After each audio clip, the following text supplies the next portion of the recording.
Hello friends, कैसे हैं आप लोग। तो शुरू करते हैं अपना डिस्कशन। देखिए, आज से हम एक नए कोर्स की शुरुआत करेंगे जिसका नाम है वर्ल्ड ज्योग्राफी थ्रू मैप्स। तो शुरू करते हैं। देखिए, ये रहा हमारा रोड मैप जिसको हम लोग फॉलो करते चलेंगे अपने इस कोर्स के दौरान। राइट। तो सबसे पहले इसके बारे में हम लोग एक बार देख लेते हैं। तो देखिए, सबसे पहले हम लोग कवर करेंगे नॉर्थ अमेरिका के बारे में। इससे जुड़े हुए जितने भी इंपॉर्टेंट फैक्ट्स हैं हम लोग डिटेल में यहाँ पर कवर करेंगे। उसके बाद हम लोग कवर करेंगे साउथ अमेरिका के बारे में। राइट। और साउथ अमेरिका को कवर करने के बाद में हम लोग डिस्कस करेंगे यूरोप के बारे में। राइट। यूरोप को कवर करने के बाद में हम लोग कवर करेंगे अफ्रीकन कंटिनेंट को। इससे जुड़े हुए जितने भी इंपॉर्टेंट फैक्ट्स हैं हम लोग कवर करेंगे। राइट। अफ्रीका को कवर करने के बाद में हम लोग बात करेंगे एशिया की। राइट, जो कि सबसे बड़ा महाद्वीप है, इसके बारे में बात करेंगे। राइट। और एशिया को कवर करने के बाद में सबसे लास्ट में हम लोग डिस्कस करेंगे ऑस्ट्रेलिया के बारे में। राइट। और अपने कोर्स को खत्म करेंगे। तो ये रोड मैप रहेगा जिसको हम लोग फॉलो करने वाले हैं। चलिए डिस्कशन की शुरुआत करते हैं नॉर्थ अमेरिका से। सबसे पहले बात करते हैं नॉर्थ अमेरिका की ज्योग्राफिकल लोकेशन की, उसकी भौगोलिक स्थिति की। ठीक है। तो देखिए, जो नॉर्थ अमेरिका है वो पूरी तरीके से उत्तरी गोलार्ध में स्थित है। ठीक है। तो ये आपको याद रखना है। इसका मतलब ये है कि जो भूमध्य रेखा है, इक्वेटर है, उसके उत्तर में स्थित है नॉर्थ अमेरिका। ठीक है। अब देखते हैं। देखिए, जो नॉर्थ अमेरिका के उत्तर में यहाँ पर है आर्कटिक ओशियन। ठीक है। तो आपको याद रखना है। नॉर्थ अमेरिका के पूर्व में यहाँ पर यह है, यहाँ पर अटलांटिक ओशियन। राइट।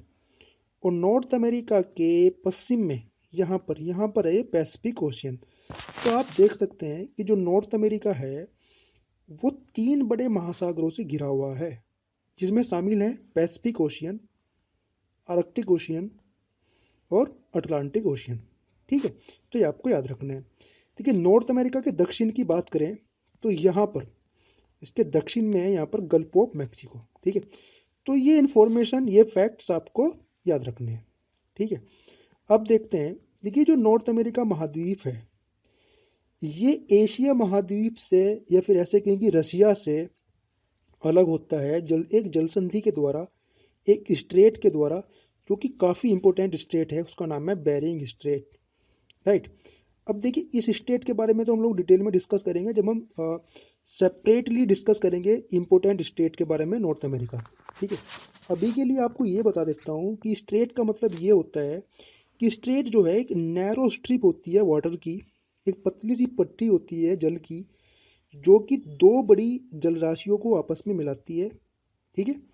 और दो बड़ी स्थल राशियों को एक दूसरे से अलग करती है।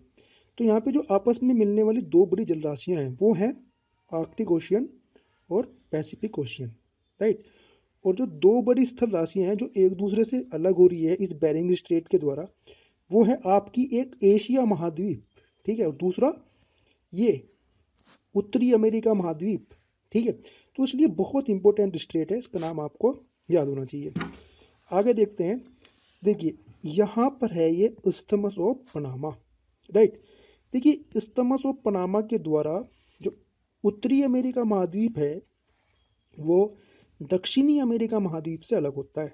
ठीक है। देखिए, इस्थमस ऑफ पनामा का क्या मतलब होता है, या फिर ऐसे कहेंगे इस्थमस का क्या मतलब है। इसका मतलब ये, एक तरीके से आप इसको ऐसे समझ सकते हैं कि जो स्ट्रेट है, जो जलसंधि है, ये उसका उल्टा होता है। स्ट्रेट एक है आपकी पतली सी पट्टी पानी की। ठीक है। जो स्तमस होता है ये होता है आपका पतली सी पट्टी ज़मीन की। ठीक है। आई बात समझ में। ये होती है आपकी नैरो स्ट्रिप ऑफ लैंड होती है, जिसके द्वारा दो बड़ी स्थल राशियाँ एक दूसरे से मिलती हैं। राइट। और दो बड़ी जल राशियाँ एक दूसरे से अलग होती हैं, कह सकते हैं हम ऐसा। ठीक है। तो यहाँ पर जो दो बड़ी स्थल राशियाँ हैं वो हैं आपकी ये। ठीक है। नॉर्थ अमेरिका कंटिनेंट, उत्तरी अमेरिका महाद्वीप, और दूसरा दक्षिणी अमेरिका महाद्वीप। और जो दो बड़ी जलराशियाँ हैं वो हैं यहाँ पर पैसिफिक ओशियन और अटलांटिक ओशियन। ठीक है। तो ये इन्फॉर्मेशन आपको याद रखनी है। ठीक है। ये है संबंधित आपकी नॉर्थ अमेरिका की ज्योग्राफिकल लोकेशन से। ठीक है। चलिए आगे चलते हैं। अब कुछ इंपॉर्टेंट फैक्ट डिस्कस करते हैं नॉर्थ अमेरिका के बारे में। सबसे पहला फैक्ट यहाँ पर यह है कि जो नॉर्थ अमेरिका है वो सातों महाद्वीप में क्षेत्रफल के हिसाब से उसका नंबर आता है थर्ड। थर्ड लार्जेस्ट कंटिनेंट है एरिया वाइज नॉर्थ अमेरिका। ठीक है, तो काफ़ी इंपॉर्टेंट फैक्ट है, ये आपको याद रखना है। देखिए जितनी भी कंटिनेंट है, सातों की सातों कंटिनेंट, उनका एक ऑर्डर मैं आपको बता देता हूँ क्षेत्रफल के हिसाब से। देखिए सबसे बड़ी जो कंटिनेंट है, सबसे बड़ा जो महाद्वीप है क्षेत्रफल के हिसाब से, तो वो है एशिया महाद्वीप। ठीक है, उसके बाद नंबर आता है अफ्रीका महाद्वीप का, उसके बाद में नंबर आता है नॉर्थ अमेरिका का, जिसके बारे में अभी हमने बात की, ये तीसरे नंबर पर है, राइट।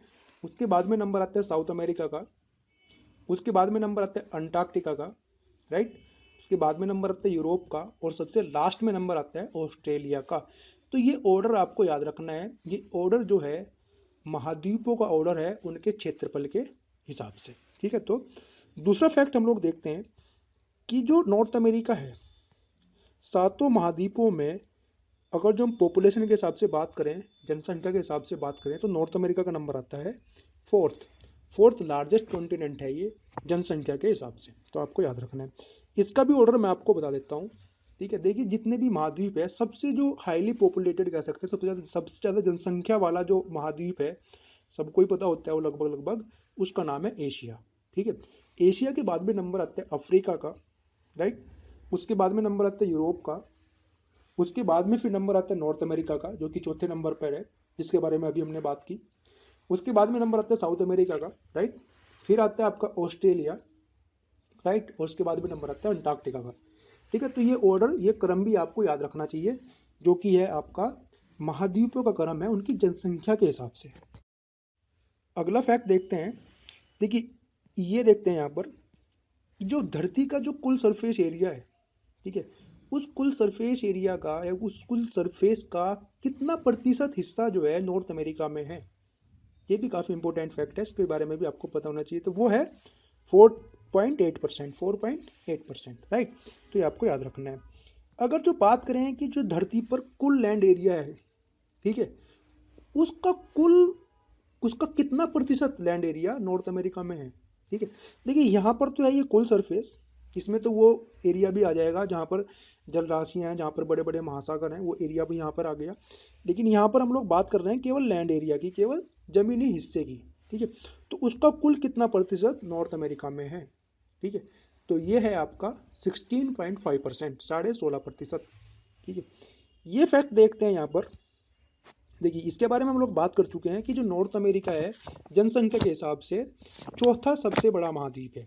लेकिन अगर जो बात करें कि दुनिया की कुल कितनी आबादी का कितने प्रतिशत नॉर्थ अमेरिका में निवास करती हैं, ठीक है, तो वो है आपकी 4.75%, राइट। तो ये भी आपको याद रखना है। देखिए नॉर्थ अमेरिका में कुल 23 कंट्रीज़ हैं, 23 कंट्री हैं।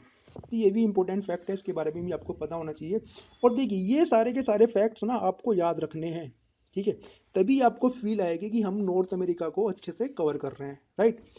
तो देखिए इसका भी मैं आपको एक क्रम बता देता हूँ कि जितने भी महाद्वीप हैं उनमें सबसे ज़्यादा कंट्री किस में है और सबसे कम किस में है। तो एक क्रम मैं आपको बता देता हूँ। देखिए सबसे ज़्यादा कंट्री जिस महाद्वीप में है उसका नाम है अफ्रीका। अफ्रीका में 54 कंट्रीज़ हैं, राइट। उसके बाद में नंबर आता है यूरोप का, उसमें 47 कंट्रीज़ हैं। उसके बाद में नंबर आता है एशिया का, जिसमें 44 कंट्रीज़ हैं, राइट। उसके बाद में नंबर आता है चौथे नंबर पर नॉर्थ अमेरिका, जिसमें 23 कंट्री हैं। उसके बाद में नंबर आता है ऑस्ट्रेलिया का, एक्चुअली इसको बोलते हैं ओशियाना, और उस ओशियाना में 14 कंट्री हैं, 14 कंट्री हैं, ठीक है, तो ये आपको याद रखना है।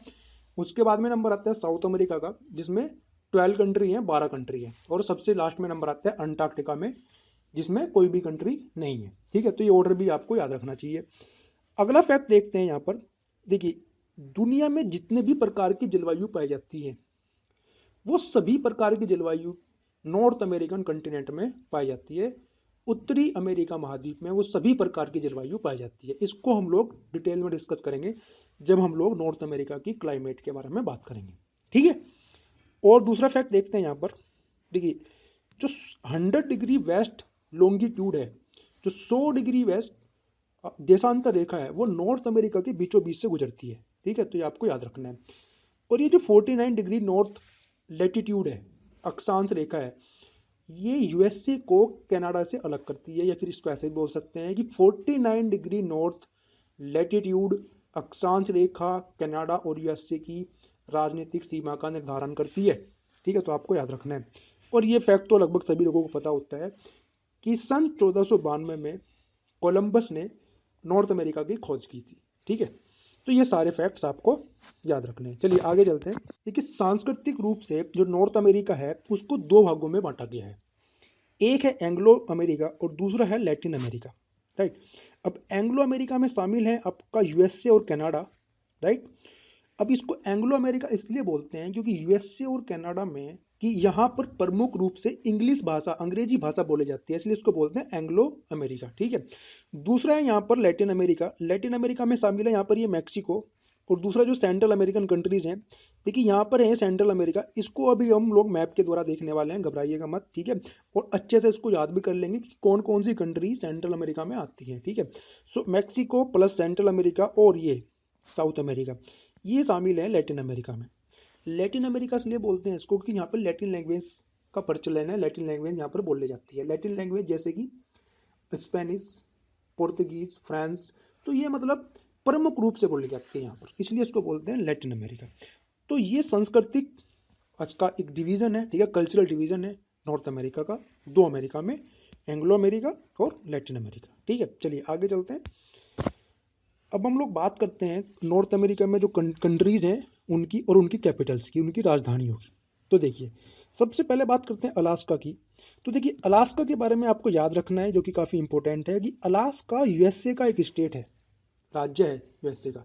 ठीक है, भले ही ज्योग्राफिकली भौगोलिक रूप से यूएसए से काफ़ी दूर है, कनाडा के पास में है, लेकिन आपको यहाँ पे कंफ्यूज नहीं होना है कि भाई अलास्का क्या है। अलास्का यूएसए का एक स्टेट है। ठीक है, तो अलास्का की कैपिटल का नाम है एंकरेज। देखिए इसको आप अभी के अभी याद कर लीजिए कि अलास्का की कैपिटल क्या है, एंकरेज। राइट, कनाडा की कैपिटल बहुत लोगों को पता होती है, इसकी कैपिटल का नाम है ओटावा। यूनाइटेड स्टेट की कैपिटल का नाम है वॉशिंगटन डीसी।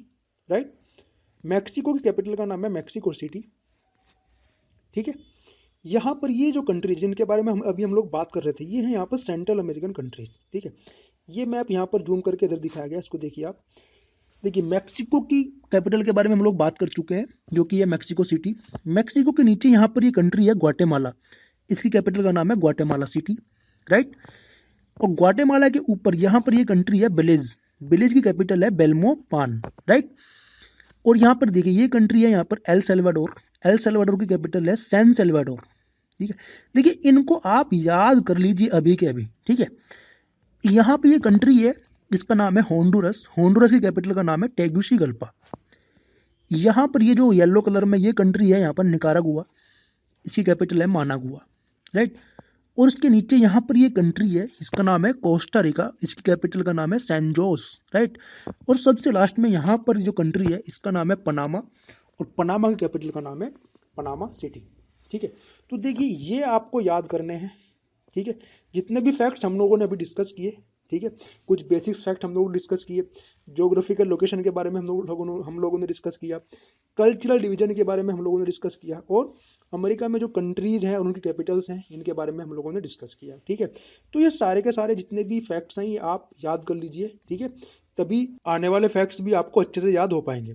ठीक है, तो इस डिस्कशन में इतना ही। इससे जो अगला डिस्कशन है हम लोग कंटिन्यू करेंगे इससे अगले वाले लेसन में। ठीक है, धन्यवाद।